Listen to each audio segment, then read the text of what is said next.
Karen slaps black kid for touching her dog. Didn't know the dog was actually his. The sun beat down on the neighborhood park, filtering through the green canopy of trees that arched over the paved walkways. Children laughed in the distance near the swings. An elderly couple strolled side by side, taking in the peace of a weekend afternoon. Near the fountain, a golden retriever sat tied to a metal bench, panting cheerfully, its leash looped around the armrest. It wagged its tail lazily and watched the passers-by with curious amber eyes. A few feet away, Jalen walked alone, his hands in his pockets, kicking a small stone along the path as he moved. He was 10 years old, small for his age, with deep brown skin and large eyes that often sparkled with quiet excitement. Today, though, he seemed more distracted than usual until his gaze landed on the dog. His heart skipped. His pace quickened. He stopped only a few steps from the bench and stared at the retriever, his breath catching in his throat. "Max," he whispered, almost afraid to believe what his eyes were telling him. The dog's ears perked up immediately. In a single motion, it leapt to its feet and began to bark excitedly, straining against the leash. Its entire body wriggled in joy, tail slamming against the bench in a rhythmic thump. Jalen gasped. It was Max. He would recognize that bark anywhere, that pattern of golden fur along the dog's neck, the way his tongue curled to the side when he panted. Max had been missing for 3 weeks, ever since he slipped out of the backyard during a storm. Jalen had cried himself to sleep almost every night since then, hoping his best friend was safe, that someone kind had taken him in. And now here he was, just sitting in the park like nothing had changed. With cautious steps, Jalen approached the dog, holding out his hand. "Max, it's me, buddy," he said, his voice cracking under the pressure of emotion. Max responded with a whine of excitement and licked Jalen's hand as soon as it was within reach. He barked again, trying to crawl closer, tugging hard at the leash. Jalen dropped to his knees and hugged the dog around the neck, tears stinging his eyes. "I missed you so much," he murmured, pressing his face into the golden fur. The reunion was so heartfelt, so pure, that for a moment it seemed like the rest of the park had disappeared. Then the peace shattered like glass underfoot. "What do you think you're doing?" The voice came sharp and shrill, like the crack of a whip. Jalen looked up, startled. A woman in her 50s with a tightly curled bob of dyed blonde hair and oversized sunglasses was marching toward him, her face twisted in disgust. She wore a pink tracksuit that clung to her tightly, her manicured nails flashing as she gestured toward the dog. "Get away from my dog right now." Jalen blinked, confused. "Your dog?" "No, this is Max. He's mine," he said, rising slowly, not wanting to frighten her or make any sudden moves. He kept one hand on Max, who was still wagging his tail furiously, clearly delighted to see his true owner. Karen's eyes widened as if he'd insulted her directly. "Excuse me, are you calling me a liar?" she demanded, stepping closer.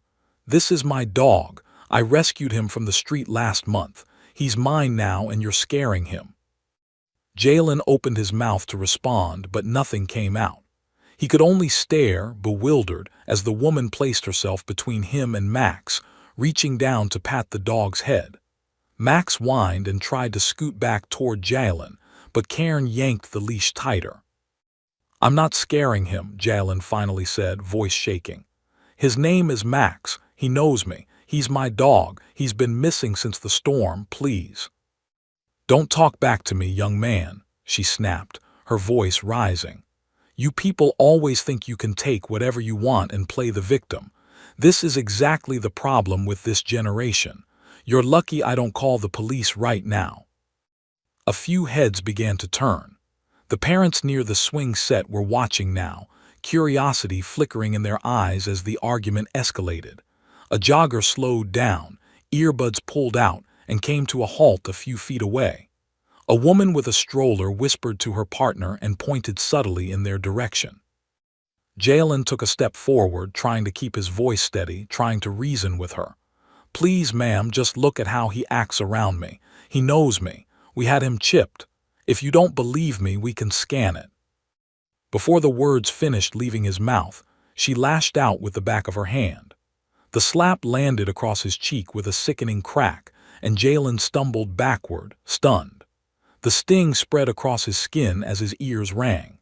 Max began barking frantically, jumping up on his hind legs, tugging hard enough at the leash that the metal bench scraped slightly against the pavement. "You do not talk to me like that," Karen shouted, her face flushed. "Little brat trying to steal my dog, where are your parents, huh? Out committing crimes." The crowd reacted audibly now. A gasp rippled through the park, followed by the unmistakable click of a phone camera. Someone started recording. A man called out, "Hey, lady, you just hit that kid. What's wrong with you?" A woman began dialing on her phone, clearly contacting someone, police perhaps. Another voice said, "Kid, are you okay?" But Jalen didn't answer. He clutched his cheek, blinking rapidly, trying not to cry again. This time not from happiness, but from the shock and humiliation of being assaulted in public. His voice cracked when he finally spoke, pulling his phone from his pocket. "I'm calling my dad," he said, backing away slowly. "You'll see, he'll prove it. Max is ours."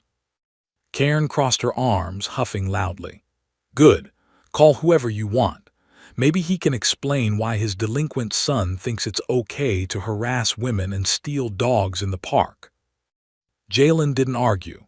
He stepped aside and pressed the call button, heart pounding, hands still trembling from the sting of her slap.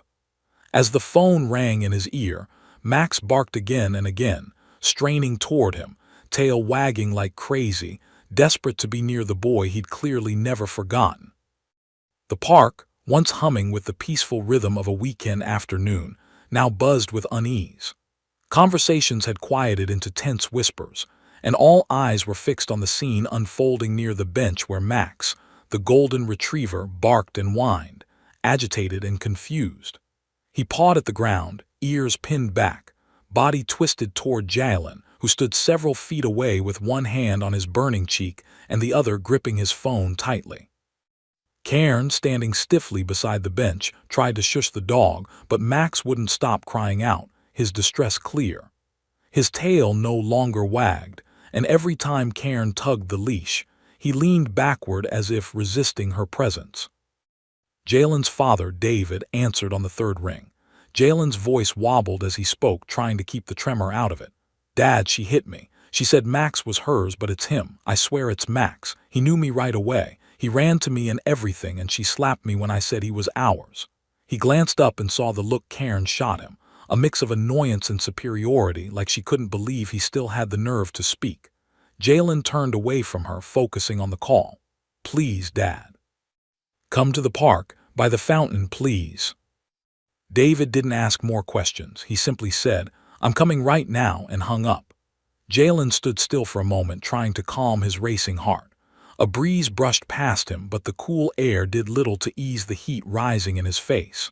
The burn of the slap had faded into a dull ache, but the embarrassment, the way people had watched but done nothing, the way she had looked at him like he was a threat, that stung far worse.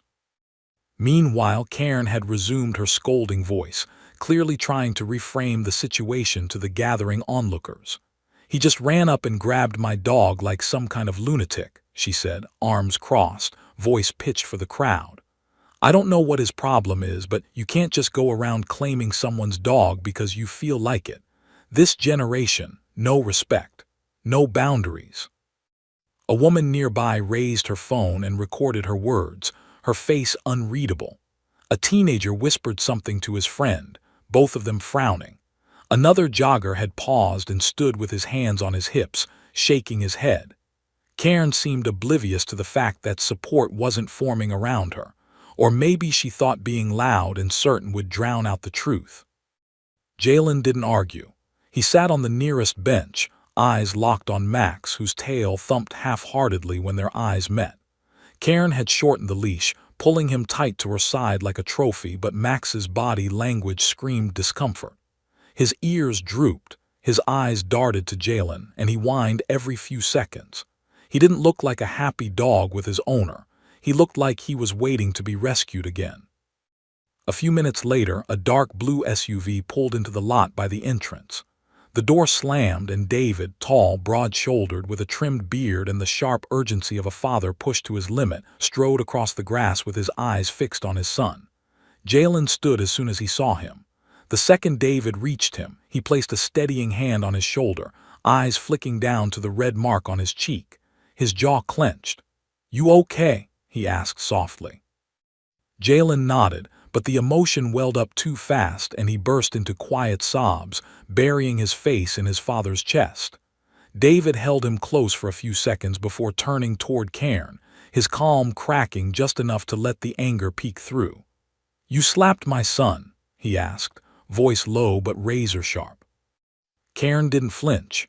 In fact, she doubled down.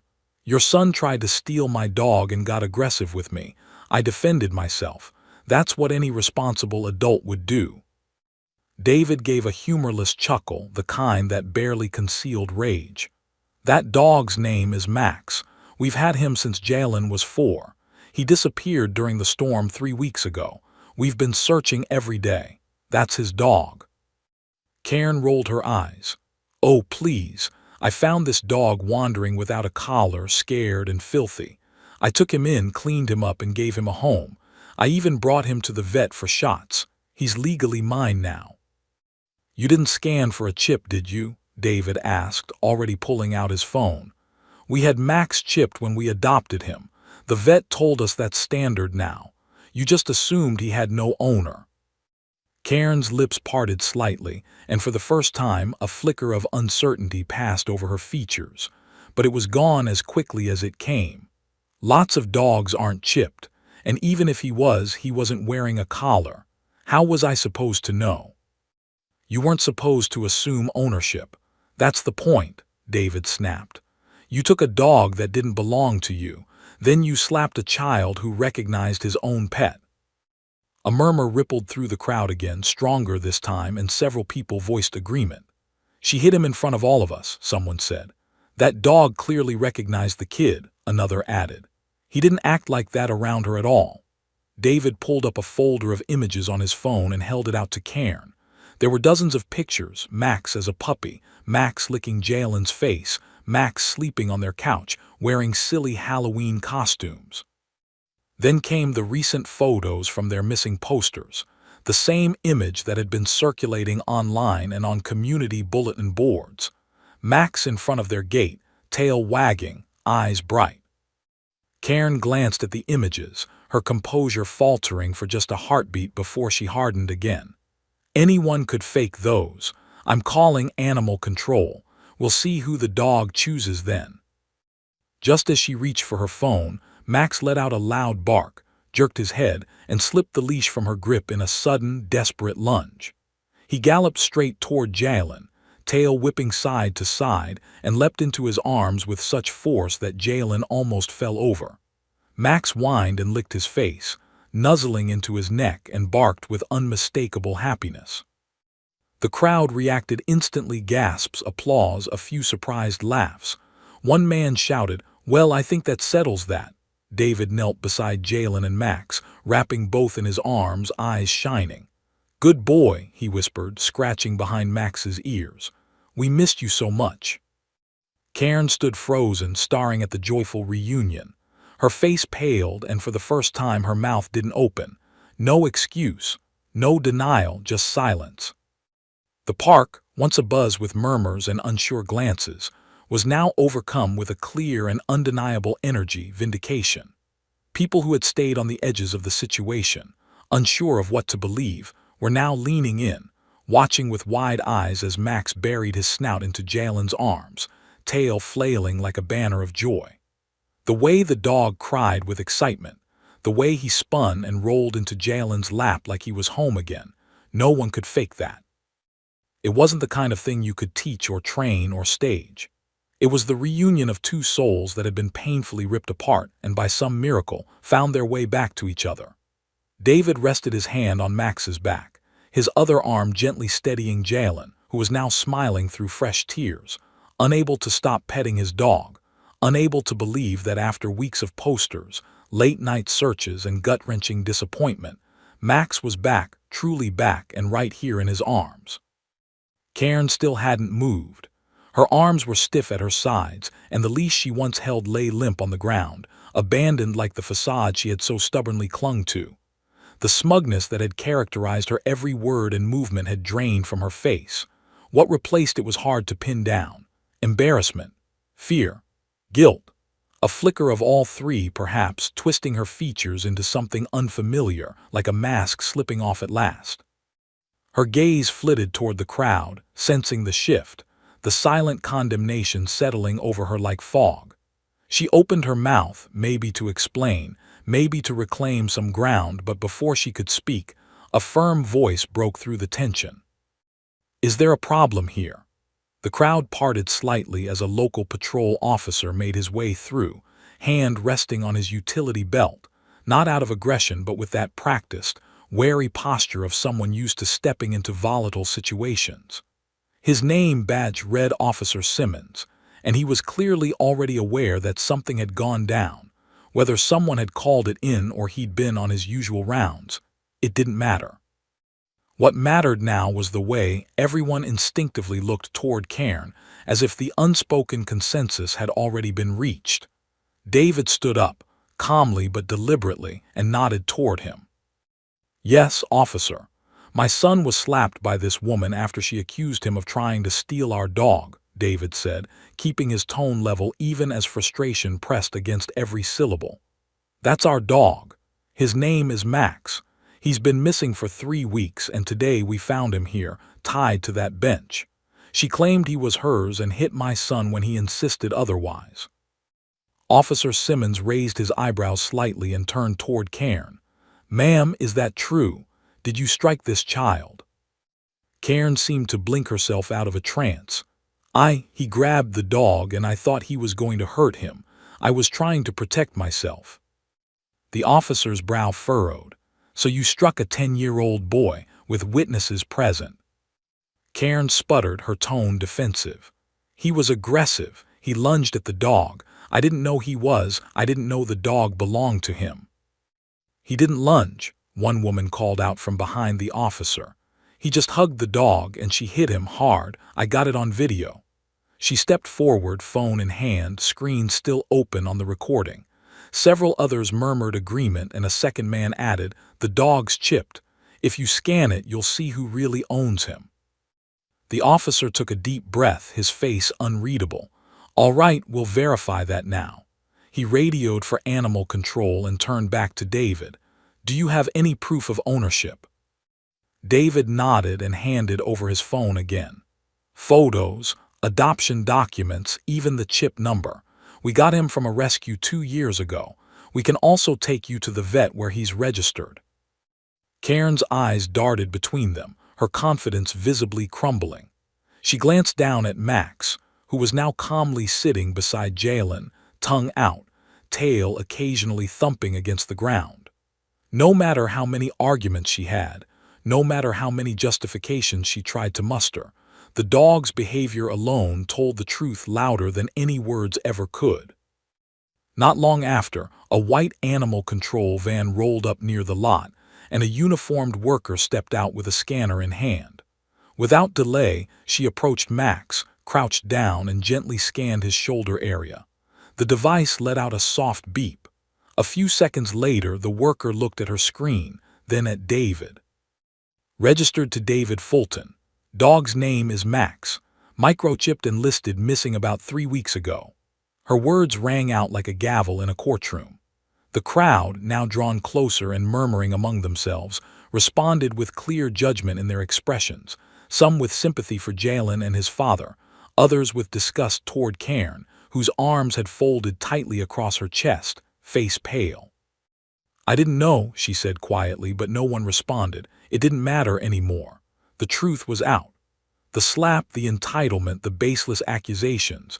It was all now public, irreversible, and caught on multiple phones. Even Max, now relaxed, lying beside Jalen's feet, seemed to sense that the storm had passed. Officer Simmons looked at Cairn one last time. "Ma'am, I'll need to take a statement from you regarding the physical altercation. There may be charges pending for striking a minor." Cairn didn't argue. She simply nodded, lips pressed in a thin line, and followed the officer as he stepped aside with her to begin paperwork. David turned to the animal control worker.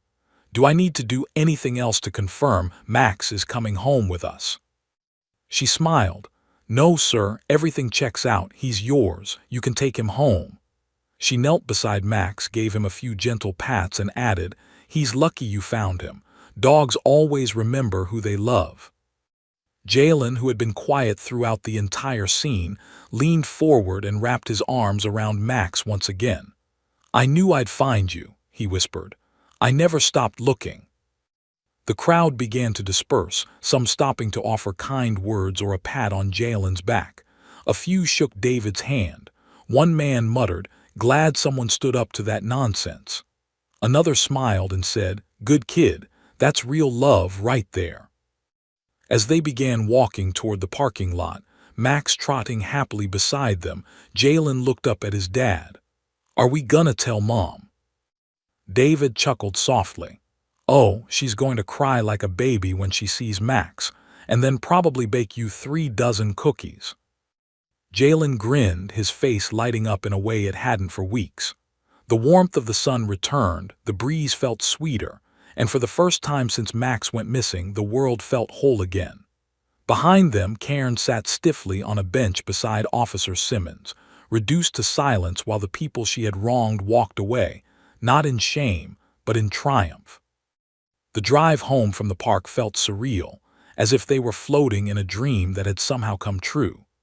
Jalen sat in the back seat with Max nestled tightly against his side, one hand tangled in the golden retriever's fur and the other resting lightly on his collar. Every so often, Max would lift his head and lick Jalen's cheek, prompting a giggle or whispered words of affection that only the two of them could understand. David glanced at them in the rearview mirror and felt a powerful wave of relief, the kind that settled deep in the chest and unknotted the muscles clenched by weeks of worry. There had been days he'd wanted to give up the search, days when the neighborhood flyers went ignored and the nights grew colder and quieter. But he kept looking because Jalen never stopped believing, because that little boy had cried himself to sleep too many times and never once said he was ready to let go. Now here they were, heading home not only with their dog but with their dignity intact, having stood up against ignorance, cruelty, and entitlement in broad daylight and with half the neighborhood watching. It wasn't just a victory. It was a reclaiming of peace, a reaffirmation of something David had feared was slipping away in this world. The simple truth that love, when it's real, is loud and clear and undeniable. When they pulled into the driveway, the front door flew open before the car even fully stopped. Jalen's mother, Denise, rushed out, eyes wide, mouth open, frozen halfway between hope and disbelief. Max barked the second he saw her, wriggling out of Jalen's arms and leaping from the back seat before David could open the door. The dog ran across the lawn in joyful zigzags before hurling himself into Denise's arms, tail wagging so violently it looked like it might fly off. She dropped to her knees, tears spilling freely as she buried her face in his neck, repeating his name over and over. Jalen came running after, throwing his arms around both his mother and the dog, and they all collapsed into a joyful, messy pile on the grass. David stood at the edge of the car, his heart brimming, watching his family fold back into itself, made whole by the return of someone who had never stopped being one of them. After the celebration moved indoors, the emotional tension slowly gave way to something lighter, something sweeter. Denise sat on the couch with Max's head in her lap, running her fingers through his fur, while Jalen sat at her side, still unwilling to be separated from his best friend. David brought out snacks and water for everyone, including Max, who devoured his favorite treats with the appetite of someone who hadn't tasted home in weeks. They laughed as he sniffed every corner of the house like he was reacquainting himself with every forgotten scent, pausing only to give little whines of happiness or roll over for belly rubs. Jalen followed him from room to room, pointing out all the toys still exactly where Max had left them, and when they finally returned to the living room, Max curled up on the carpet and gave a long, contented sigh, eyes fluttering shut. Then came the conversation they had all known was inevitable, the one about what happened in the park. Denise's smile faded into a quiet frown as she examined Jalen's cheek, still faintly pink where Cairn had slapped him.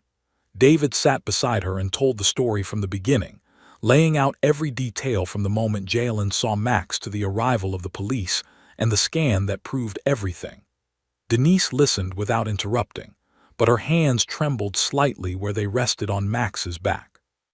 When David described the moment Max ran to Jalen, her expression cracked completely, and she covered her mouth with her hand, overcome. "She hit him," Denise finally whispered, turning toward her husband. "In front of everyone, she put her hands on our child." David nodded slowly, his voice tight. "I know, we gave a full statement. Officer Simmons said there would be a report and possibly charges, but it depends on how the DA wants to proceed.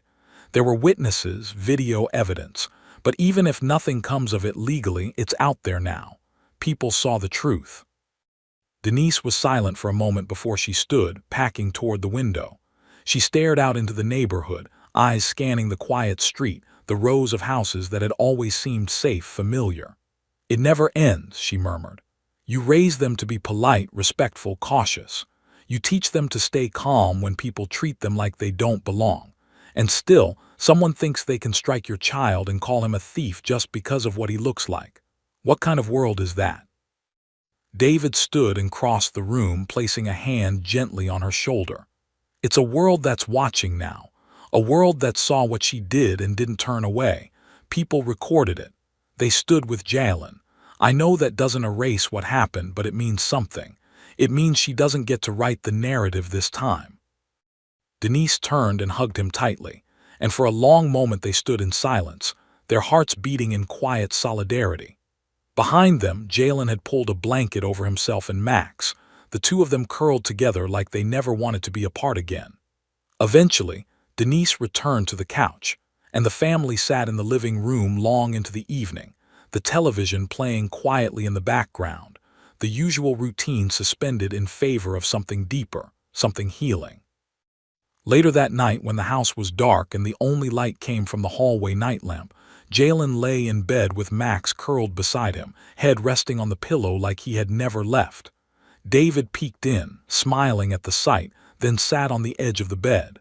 "You were really brave today, you know," he said softly. "You stood up for yourself. You didn't let her take your voice."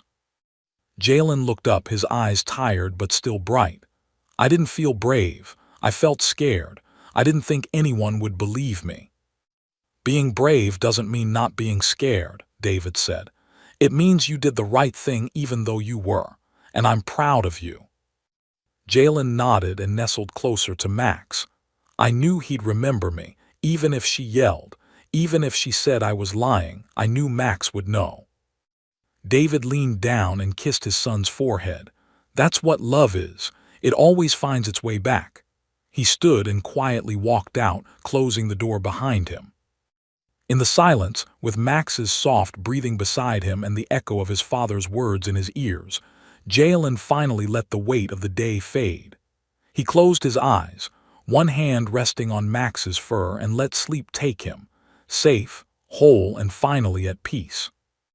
Morning light filtered softly through the curtains, casting gentle beams across Jalen's room, where the rhythmic breathing of a peacefully sleeping dog filled the air with a soothing cadence.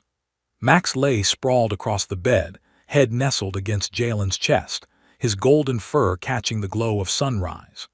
Jalen stirred slowly, eyes fluttering open to the warm weight of his best friend beside him, and for a moment he simply lay there, absorbing the quiet. The memory of yesterday's chaos lingered in fragments, Karen's voice sharp and accusing, the sting of her slap, the crowd, the police, the microchip confirmation. But all of it seemed distant now, like the final crackle of a thunderstorm fading into blue skies. The only thing that felt real in this moment was Max's warmth, his familiar scent, the way he twitched in his sleep like he was chasing a dream he never wanted to wake from. For Jalen, it was enough to just be here, back in his bed, with the dog he'd thought he lost forever curled up beside him like nothing had ever changed. Downstairs, the smell of waffles and syrup drifted up into the hall, and soon enough Jalen wandered into the kitchen with Max trotting behind him, nails tapping softly against the hardwood. Denise turned from the stove and lit up with a smile, greeting him with a kiss to the forehead and a plate already stacked with breakfast. David sat at the table, scrolling through his phone, but he looked up the moment Jalen walked in, setting the device aside. "Morning, champ," he said, nodding toward Max. "Looks like he slept even better than you did." "He didn't stop wagging his tail the whole night," Jalen said between bites, grinning as Max settled at his feet, perfectly content. It's like he knew he was home. The family ate together in a quiet but happy rhythm, interrupted only by laughter at Max's attempts to beg for scraps or the way he tilted his head at the sound of the toaster popping. The ordinary moments, once shadowed by loss and tension, now felt vibrant again. Every detail, from the clink of forks to the sunlight pouring through the kitchen window, carried a kind of unspoken gratitude, a sense of balance restored. After breakfast, David cleared his throat and tapped his phone against the table twice. "You both might want to see this," he said, turning the screen toward Jalen and Denise. The video footage from the park had gone viral overnight, gaining tens of thousands of shares across social media platforms. There it was in full detail. Karen's condescending tirade, the moment she struck Jalen, Max's leap toward his real family, and the police officer confirming the microchip ownership. The video had been captioned simply, "Boy finds his stolen dog. Karen tries to claim him. Then this happens." Comments flooded the screen as David scrolled, most of them messages of support, shock, and anger toward Karen's behavior. People from all over the country had chimed in, praising Jalen's composure and courage, calling out Karen's entitlement, and vowing that justice should be served. Someone even started a hashtag, David added with a half-smile. "Justice for Jalen." Jalen blinked, unsure how to process it all. The internet, so massive and impersonal most of the time, now felt like it had wrapped around him in a strange and unexpected hug. Denise reached over and gently squeezed his hand. "People are listening," she said softly. "They're seeing what we've seen all along, that you're strong and kind and you did the right thing." As the day wore on, the story continued to pick up traction. A local news van parked briefly outside their house to request an interview, which David politely declined, wanting to give his son some peace. Still, the footage made its way to the local nightly news, and suddenly their neighborhood park incident was being discussed across talk shows, podcasts, and community forums. Karen, who had always carried herself with a sense of superiority, was now under heavy scrutiny. It was reported that a formal investigation had begun into the incident, and Officer Simmons had submitted a detailed report. With video evidence and multiple witness statements backing Jalen's version of events, legal consequences seemed all but inevitable. Later that afternoon, the family decided to take Max for a walk through the same park where it had all happened. The idea, at first, seemed strange. Why return to the place of confrontation? But Jalen had insisted, saying that he wanted to walk there again without fear, without shame, to show that nothing and no one had the power to make him feel small in his own neighborhood. David and Denise had agreed without hesitation. They walked the familiar path with Max strutting ahead, his leash held firmly in Jalen's hand. It was quieter than yesterday, but not empty. A few familiar faces from the crowd approached cautiously, offering smiles and words of encouragement. One elderly man gave Jalen a soft pat on the shoulder and said, "You reminded a lot of us that standing your ground with grace makes all the difference." As they passed the bench where Max had once been tied, Jalen paused briefly. He didn't say anything, but David could see the flicker of memory in his eyes. Jalen looked down at Max, then gave the leash a gentle tug. "Come on, boy," he whispered. "Let's go." And just like that, they moved on. That night the house was calm, filled with the comforting sounds of home. The soft hum of the dishwasher, the muted hum of the TV in the background, Max's paws twitching in sleep once more. Jalen sat in his room with his notebook open, sketching a drawing of Max sitting proudly with a cape around his neck, the words "Hero Dog" scribbled in block letters above. He wasn't drawing it for the internet, or for the people who had shared the video. He was doing it for himself, for the memory, for the journey, for the reminder that he had faced something unfair, something painful, and come out the other side with love intact. As the final stars of the day blinked into view above their quiet house, and the warmth of family settled like a blanket around them, the story came to a close, not with anger or revenge or bitterness, but with healing, with a boy and his dog reunited, with a voice raised and heard, and with the kind of quiet, enduring courage that lives not in viral fame, but in the soft and steady beat of a heart that never gave up.